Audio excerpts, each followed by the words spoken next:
news show where the newscasters, who are worth millions of dollars, were mocking people who talked about self-compassion and self-care as being really self-indulgent. They're wanting life balance, and I'm thinking, okay, you all probably can fly to Cancun for a vacation pretty much anytime you want, But it is true that for a lot of us, self-compassion and self-care can have negative connotations to them. I've tried to get students interested in doing research in self-compassion over the years, and a lot of them are pretty unenthusiastic about it. Until I started teaching Kristen Neff's book, N-E-F-F, her book Self-Compassion, in one of my classes. And I've done that for the last few years. And people come up to me and say, okay, you've always talked about self-compassion, but now I get it. And I'm regularly having people tell me, wow, this book changed my life. Which, as a professor, that'll keep me going for 150 years probably to get that kind of feedback, right? But we do have this negative perception of self-compassion and self-care that somehow it's indulgent, somehow it's part of this self-esteem culture that everybody should get a prize and we should just pat ourselves on the back.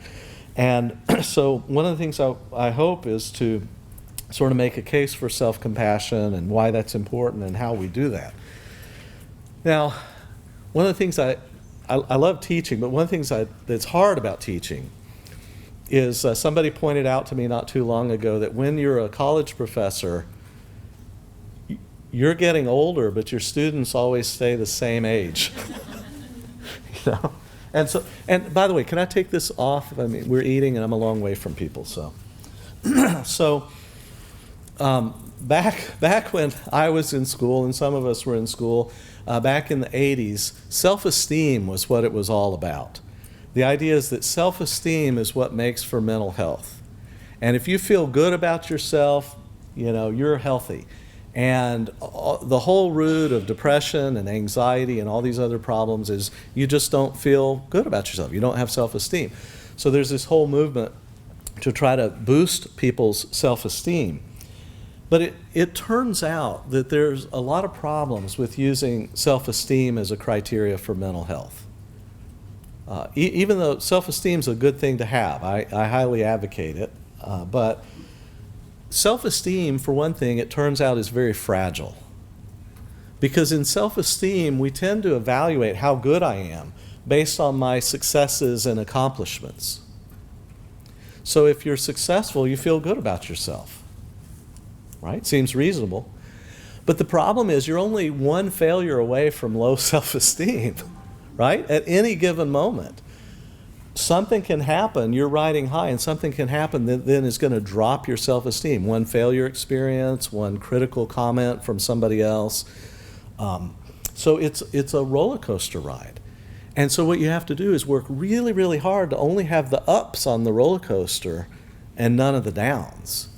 And that's probably an impossible task. I'm not aware that any of us have been able to achieve nothing but success, really. Self-esteem also is often based on comparison with others. One of the ways that we feel good about ourselves is by saying, well, at least I'm not as bad as that person, right? At least I have it better than them. I'm more successful than they are.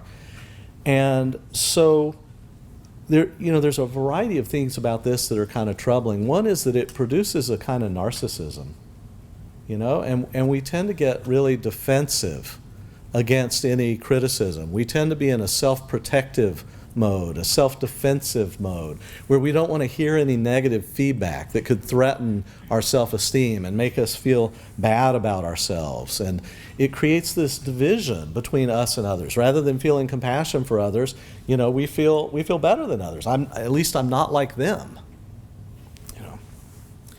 And it also carries with it a lot of shame for all the ways that we aren't successful, or the kind of shame that we talk about with this imposter syndrome.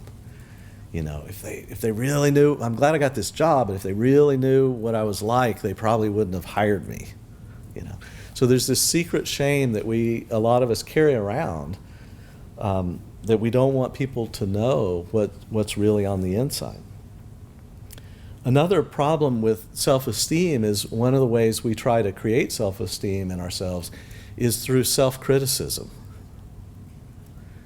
And I'm smiling, but this one really kind of breaks my heart. Like, I watch this in my students who have really high standards to succeed. They push themselves to succeed to the point that many of them have breakdowns, which I'm aware of dealing with that with several of my students right now, really high achieving students. But one of the ways they pressure themselves to achieve is by cracking the whip and saying, I have to do well, I have to get these good grades, I have to meet all my obligations and responsibilities, and if I don't, then I start saying, well, what's wrong with me? I'm just lazy, I need to work harder, I'm a bad student, all this stuff that sounds probably familiar to us, because I'm imagining that all of us have at least one voice in our head that can talk to ourselves that way. In ways that hopefully we never talk to somebody else. If somebody's struggling in my class, or if you're working with a student who's struggling or a colleague who's struggling, I think it's highly unlikely you would go to them and say, boy, you're really screwing up. You need to get your act together. You can't do anything right. Turns out we did make a mistake in hiring you, or whatever it might be. So what's the alternative? Well, there is an alternative. And the alternative is self-compassion. Self-compassion, Kristen Neff says, has all the benefits of self-esteem without the side effects. Self-compassion, she says, actually is really boring. She's like the leading researcher in the world in this, along with her colleague Christopher Germer. And she says the research in self-compassion is just boring now, because whatever you look at, it all comes out the same way. Anything you look at with self-compassion is good for you. You got depression and anxiety, self-compassion makes it better. You want healthy relationships, self-compassion gives you healthier relationships. You want more resilience from stress, self-compassion gives you more resilience from stress. So just over and over again, it's like this sort of universal medicine that just seems to help whatever it is that you're looking at. So, as Kristen Neff defines self-compassion, there are three major components to that. And the first that she talks about is mindfulness. It's a term many people are probably aware of.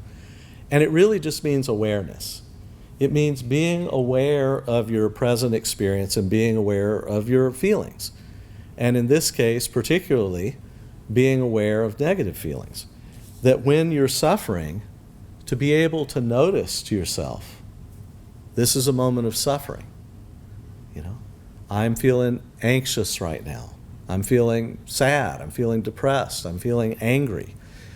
Being able just to tune in and label that feeling in itself is actually pretty helpful.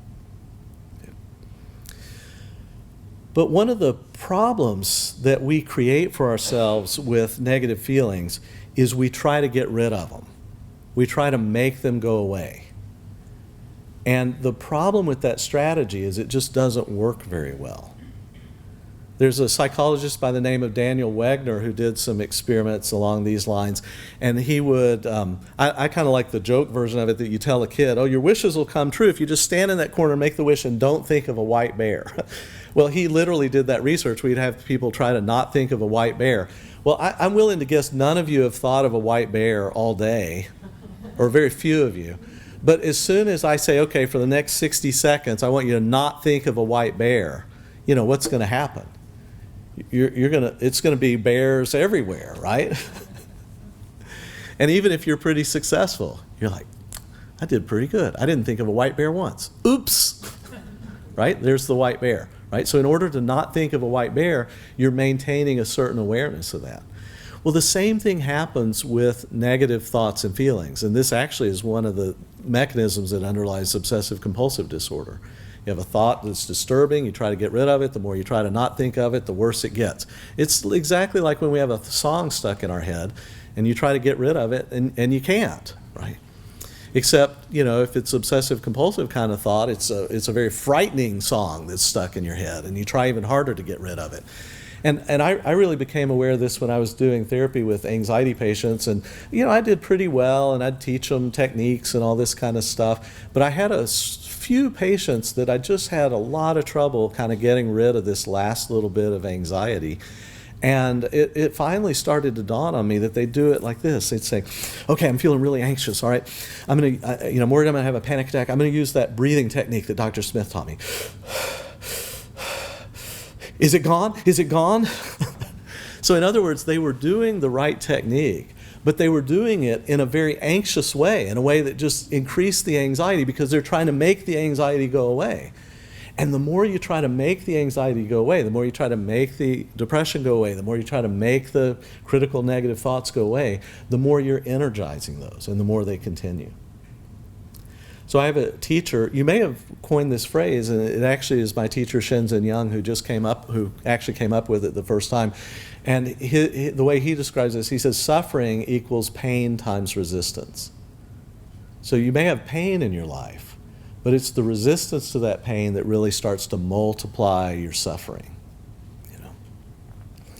So mindfulness is a matter of just bringing a matter-of-fact, non-judgmental awareness to whatever you're experiencing. Just recognizing that,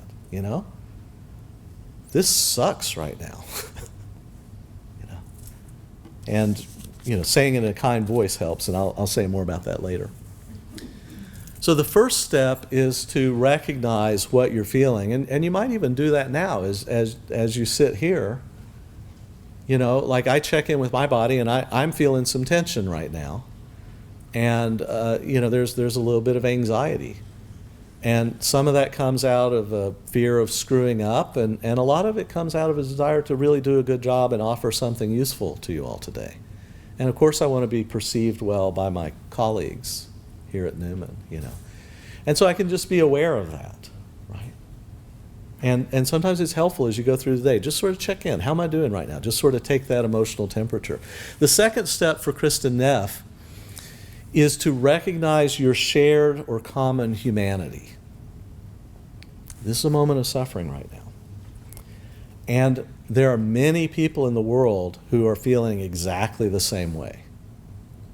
So if I have some anxiety about a presentation, which actually I love doing these, but it doesn't mean I don't get a little anxious, right? Then I can say, well, I've got some anxiety about presentation, but you know what? That's normal. Lots of people have anxiety when they give a presentation. It's just part of being human. That's what we all kind of experience. I remember I had a period where I was struggling with pretty severe depression, and I was going through the line at McDonald's, which I don't recommend fast food to help you get over your depression, but that's where I was. And I remember vividly the person taking my money, giving me my food. I looked up at her and I thought, she has no idea what I'm going through right now. She has no idea how bad I'm hurting and how much I'm suffering. And then I suddenly realized, and I have no idea what she's going through. And I suddenly felt this wave of connection with all the suffering people in the world who are struggling. And that's where I came to love that saying. It's been attributed to some different people. It might have been Charles Bukowski, but I'm not sure. Everyone in this world is fighting a secret battle that you know nothing of. Therefore, be kind, right?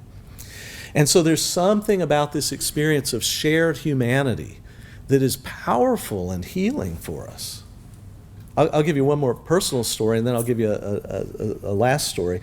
I remember once driving home at Ohio State University in Columbus, Ohio. It's 60,000 students. I'm sure it's more now.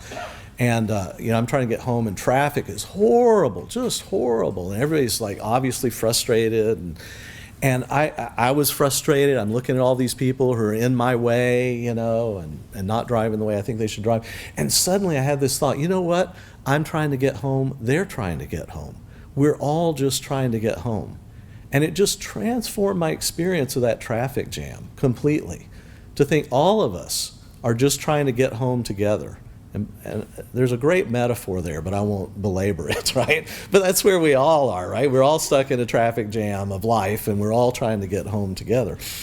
One of the therapeutic examples of this for me is I had a woman who was going through a divorce, Very difficult for her, very difficult decision. She had a lot of shame connected with that, a lot of religious ideas connected with that made that even harder.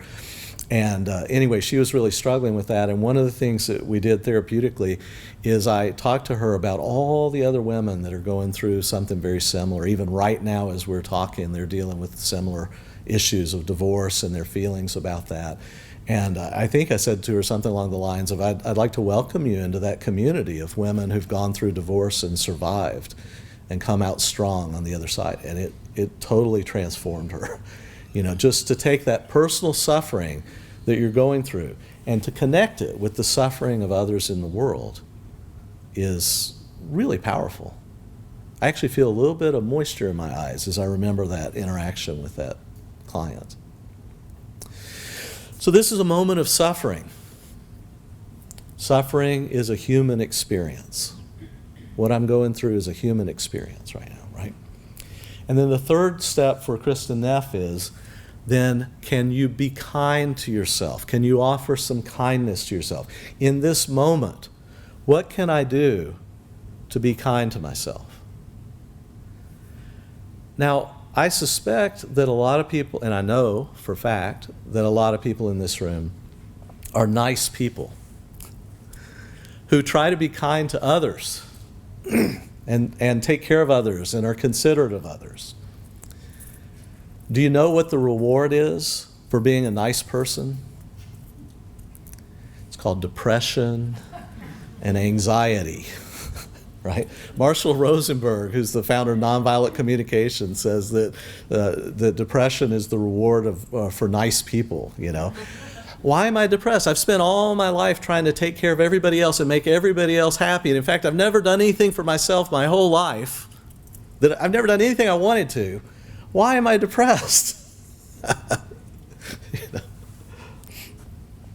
A lot of people in professions where you're helping others, and it can go from anything from, you know, therapy to halfway houses to work in the registrar's desk or whatever it is, you know, may at times suffer from compassion fatigue, what's called compassion fatigue, because we're spending so much time trying to take care of other people and take care of everybody else. But somewhere in there we forget that everybody includes us, right? So we don't always take that time to be kind to ourselves. And so an important part of self-compassion is to stop and think, so this is a moment of suffering. Suffering is a part of human experience. I'm experiencing the suffering that humans do. And in this moment, what can I do to be kind to myself? Kristen Neff, who, by the way, has the most beautiful voice in the world. When I listen to audio tapes, I want to email her and ask her if she'll be my best friend. I'm not kidding. She's so calm and soothing, you know. And one of the things that, and she always says things like dear and darling, you know. This is a moment of suffering, darling. I'm like, oh. But one of the things she advocates is like just even putting your hand on your chest, just feeling that touch, that human touch, even if it's your touch, sometimes makes a difference, you know, can be very calming and soothing. So if we don't take that time to take care of ourselves, then we're not going to be there for anybody else. It's like a cliche nowadays. I want to say I'm the person that invented this, but I probably wasn't. But it's a cliche nowadays that, you know, how the airlines tell you, put the oxygen mask on yourself before you take care of somebody else, right? I actually just talked with my students today in one of my classes because I know they're having a rough time. And you may know the story of the man who was chopping down trees. It's not a very ecologically friendly example, but it's kind of commonly used in motivational settings. But he was chopping down trees. He's doing really well. Trees are falling one after another. I'm sorry, I'm grieving the rainforest and everything. But as he kept chopping, he kept falling farther and farther behind because his axe was getting duller and duller. And other people came up to him and said, you know, you're not going to meet your quota, you know, you're falling behind. You need to stop and sharpen your axe. And he said, I don't have time to sharpen my axe. Can't you see how far behind I am? Right? And so from the laughter, I guess some of you get the analogy here, right? Is obviously he would do much better if he took the time to sharpen his axe. But he says, no, I'm too busy, right? But how often do we say that? I'm too busy to get a good night's sleep. I don't have time to get 8 hours tonight, right? I'm too busy to go to a movie. I'm too busy to talk to friends. I'm too busy to go to Dr. Smith's self-compassion lecture. So you all aren't, so yeah, congratulations here, right? I'm too busy, or I could never ask my professor for an extension. I mean, that's a way to sharpen your axe too, you know. So it's important to take care of ourselves. And of course, we're not talking about taking care of ourselves at the expense of others, but we also don't want to take care of others at the expense of ourselves. You know, if we have this shared common humanity, then I'm worthy of compassion as well as all of you. You know? So I wanted to talk about a few ways to kind of offer this compassion to ourselves, and many of you probably have a lot of good and creative ideas. I'm going to talk about some that come from the research literature here a little bit. One of these, and I'll just start with this because this is part of a series about grace, right? And grace is receiving, you know, receiving gifts. And so one of the ways we offer compassion to ourselves is by practicing gratitude, by taking some time to think about what we've received and allowing ourselves to actually feel grateful, to let that feeling soak into your bones and your nerve cells and your muscle cells a little bit, right? It's really easy to say, yeah, okay, I'm grateful for this, I'm grateful for that, right? But taking the time to pause and really soak that in is very important. And related to that is a type of activity called savoring, which I'm sure Audrey's done a lot in her classes. I hear from your students, by the way, often about how much they enjoy that class. But savoring is stopping to, again, soak in some type of positive, pleasant experience. Because so many times we're just like rushing, right? We're like, I don't know if you've noticed, it's beautiful outside. And the temperature's really nice, you know. But if we're rushing from one place to another, it doesn't matter because we're not taking that in. Right? So it doesn't have much impact on our brain, on our minds, and on our bodies and our hearts. Right? So savoring is deliberately pausing to take in some pleasant experiences. As Rick Hansen says, at any given moment, there's probably more right with you than wrong with you. I had a student who emailed me and said, Dr. Smith, I've been diagnosed with COVID, and this is really rough. And she's having trouble breathing. And I talked to her, so that's terrifying. You know, I know that's terrifying. When you can't breathe, there's not a lot that's scarier than that, you know. And she's fine now, thank goodness, you know. But at that moment, what do you think she would have given to just be able to breathe freely, easily, and comfortably? And the reality is, I'm guessing most of us can do that right now. But we don't appreciate that. We don't pause to appreciate, you know, the gifts we have. The pleasure of just being able to breathe in and out. Or enjoying a cup of coffee. Or for me, it's sitting on the deck of my house. You know, listening to the wind, dogs bark, whatever, you know.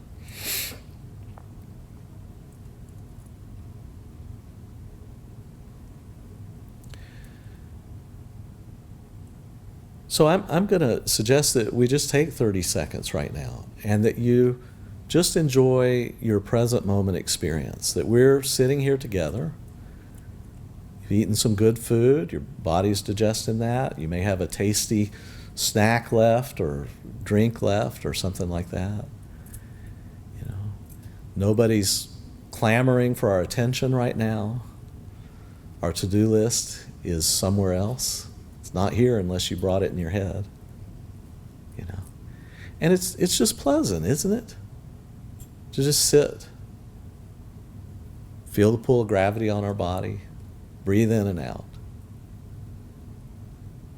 and be together with friends, you know.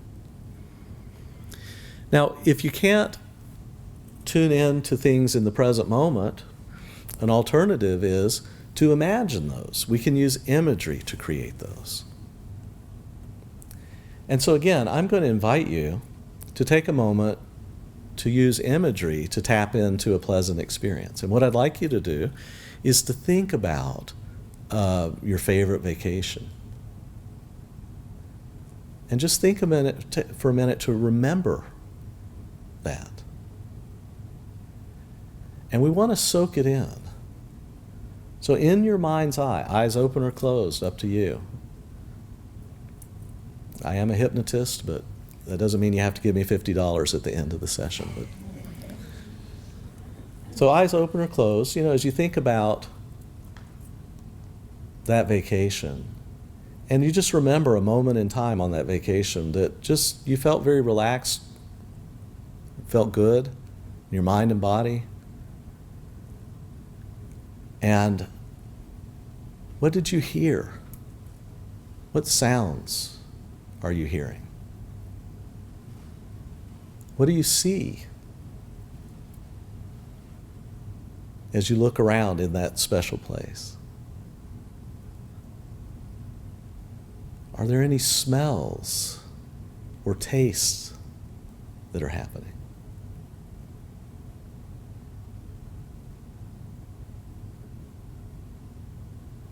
What do you feel in your body? And it could be anything from the feeling of the sun on your skin or gentle wind, or, depending on where you are, there could be other kinds of sensations. Or it could just even be the feeling of relaxation and well-being in your mind and body.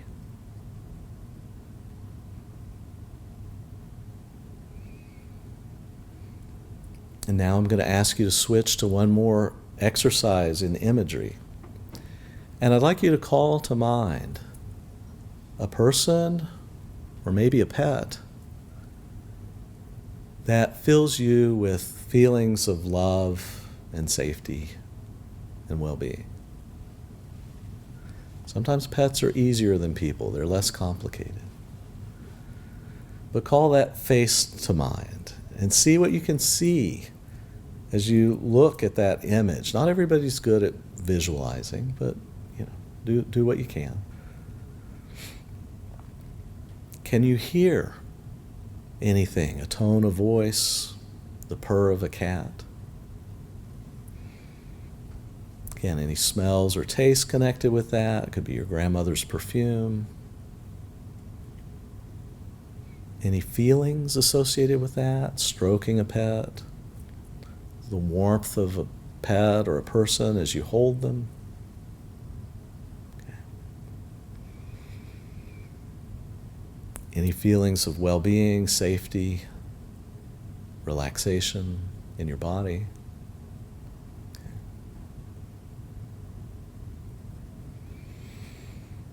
And just notice what you are aware of as you do this, right? So as you kind of reorient to the room here a little bit, and come back into the present moment, is there anybody that felt a shift just from doing these 3 little exercises? Hands. Anybody feel a shift? Right? So at least half the room felt a shift in probably what was maybe about 90 seconds, 2 minutes, something like that, right? In just a very short setting where you might also feel a little bit of anxiety. I didn't know I was going to be asked. I just wanted a sandwich, and here he is having me imagine things or whatever, right? But these things can actually make a tangible difference in our feeling. I was doing something like this with a class, and again, I had the majority of the class, just felt just kind of a relaxation that kind of comes along with this a little bit. So these are examples of savoring that we can do in real life. We can taste the food we're eating, taste the cup of coffee, smell the cup of coffee, enjoy and appreciate being with a friend. We can do this in our imagination. I mean, what's the point in taking a vacation and then forgetting about it? Let's use that vacation. Keep taking that vacation over and over again, right? Get your money's worth out of that. And we can use imagery, and you can even connect with people that are no longer present in your life, either permanently or temporarily. So there's so many ways. Now, we need to do this because the brain has a built-in negativity bias. Unfortunately, your brain doesn't care a whole lot about whether you're happy or not. Your brain cares about you surviving. And so your brain is always oriented to what's wrong. Is that a tiger? Right?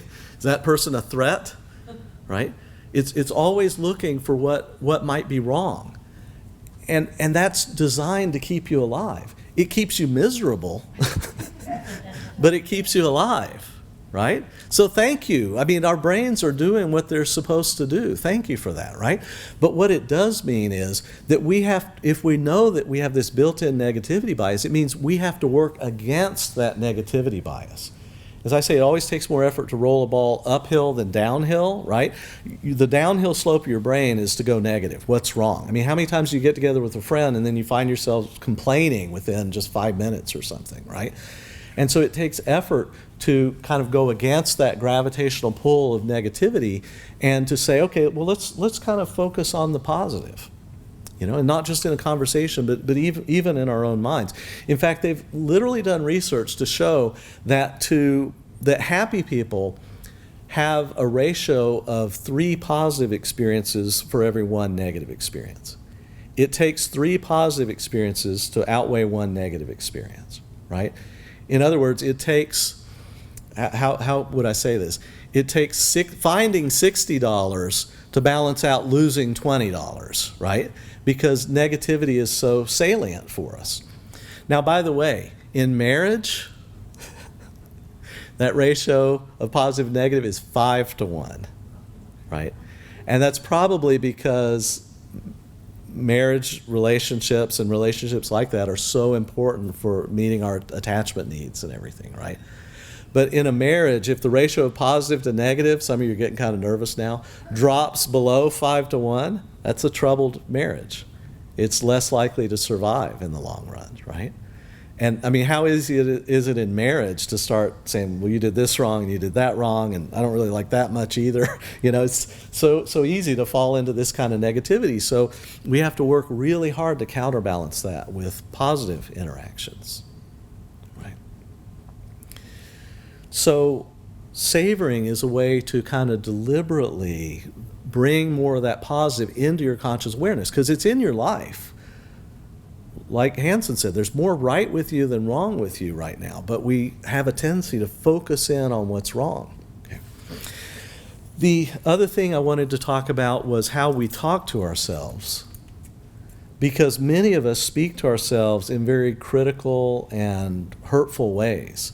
Oh, I can't believe I did that. Man, I screwed up again. What's wrong with me? I'm so stupid,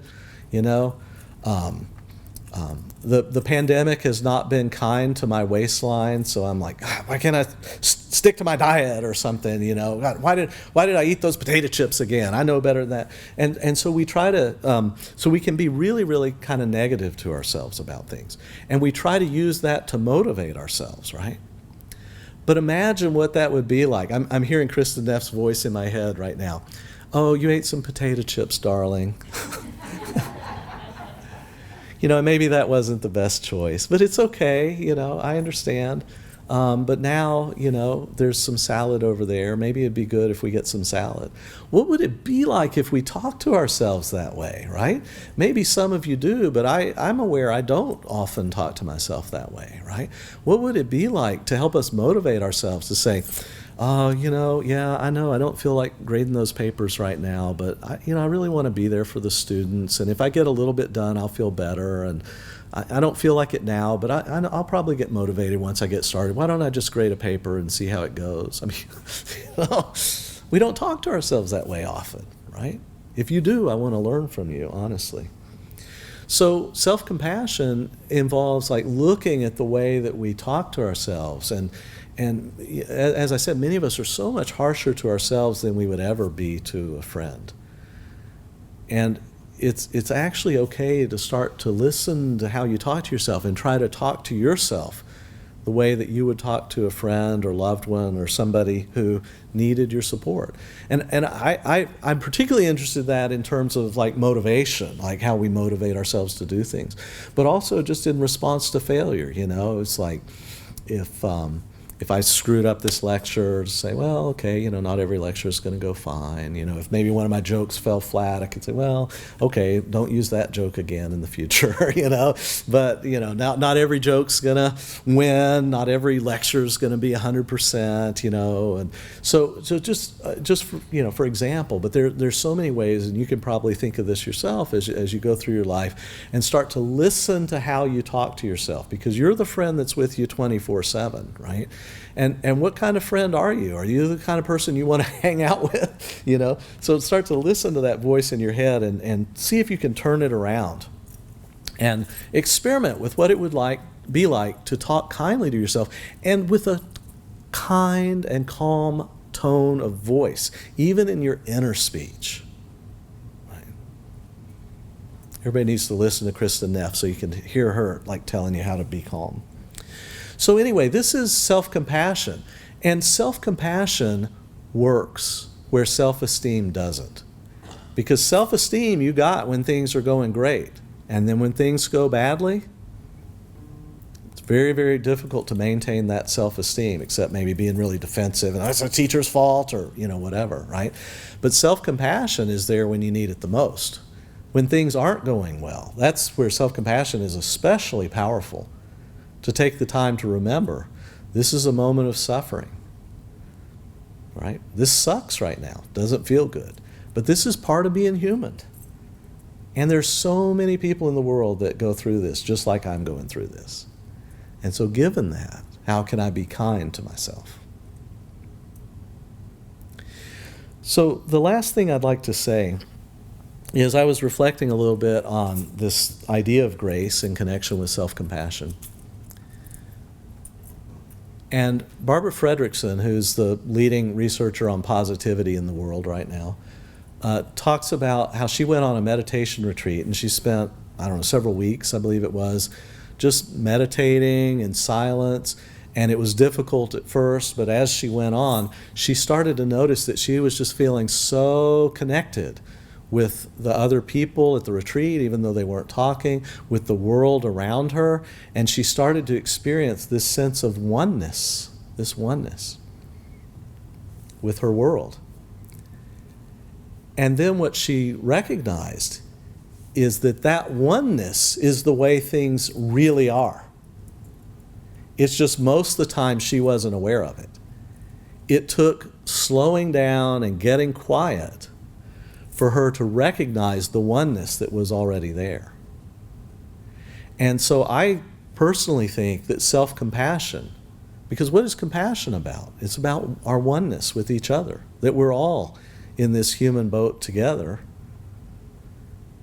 And self-compassion is slowing down and recognizing what's already there. Right? So it may at first seem like this thing I have to do to try to be kind to myself.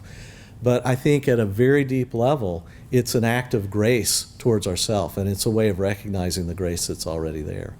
So I am grateful to be invited here to share these thoughts with you, and I'd be happy to take a couple of questions or comments, although I am going to have to leave pretty soon here. So thank you for being here today. I really appreciate it.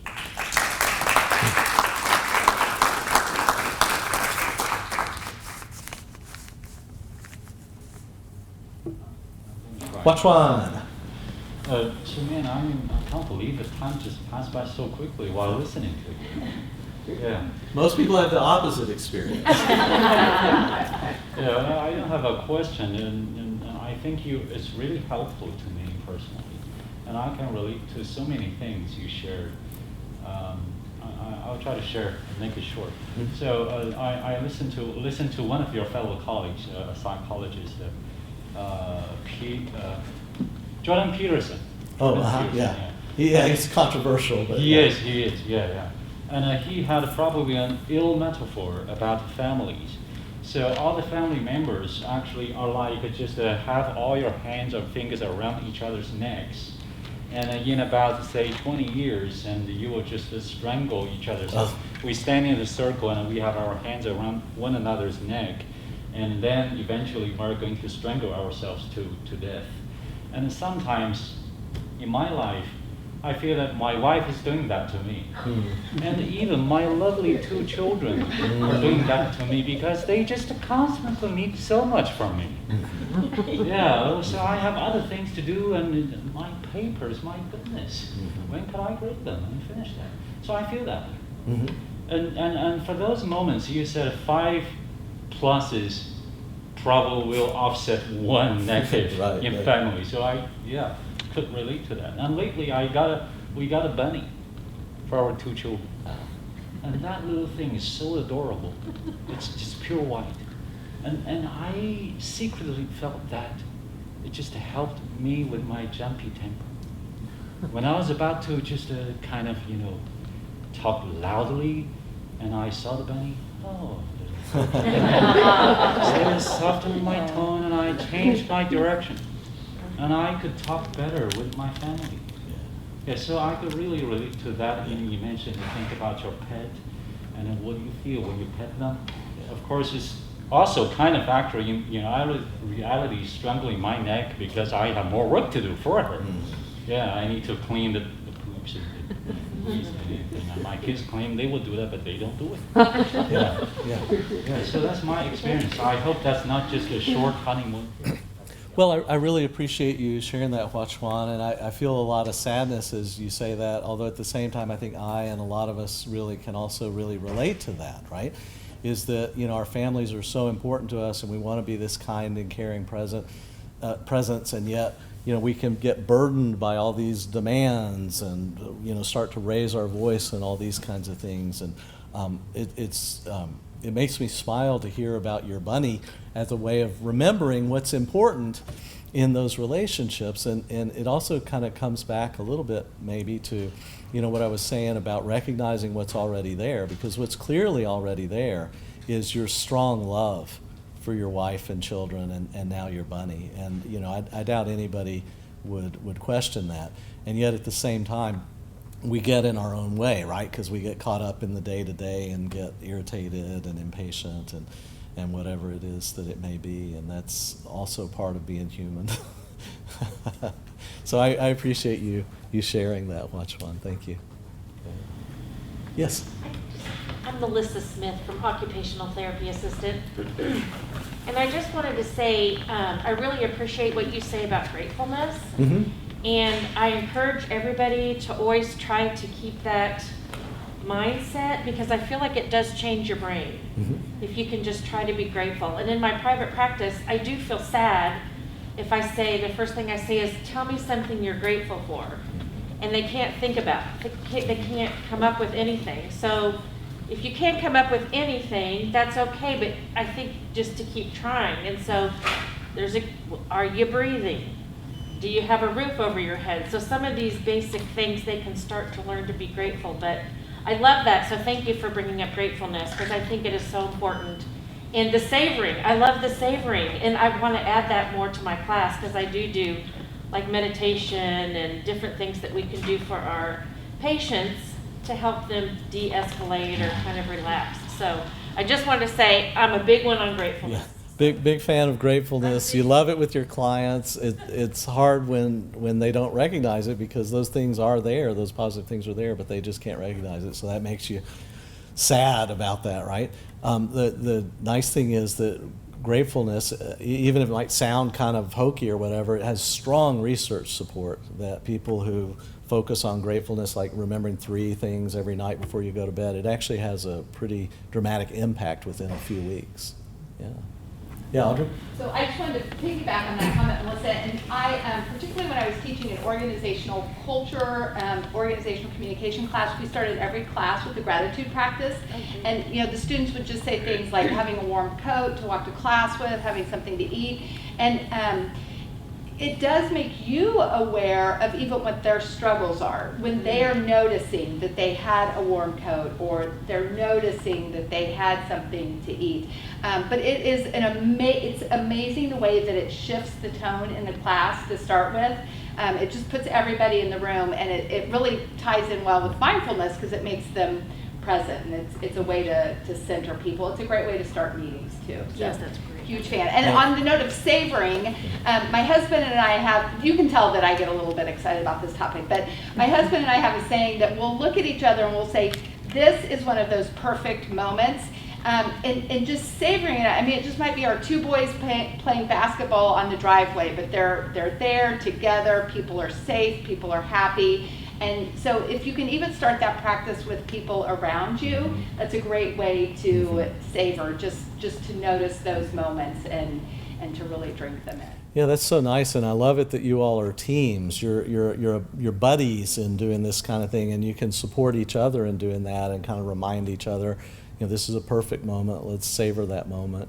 And I also really like how, as you describe it in your class, because we are all connected, as these students start talking about what they're grateful for, that benefits you as well. That's really cool also. I like that. All right, yes? I think I missed the book title. Can you? Self-compassion. Okay, thanks.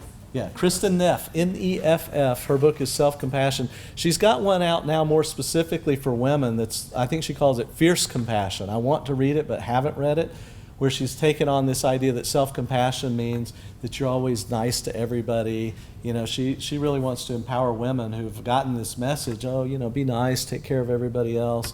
It's not only women, but it's a pretty dominant message for women in our culture. And so I think Fierce Compassion, she's ratcheting it up a notch, but I haven't read it yet. But Self-Compassion is her first one, 2011, well worth reading. All right.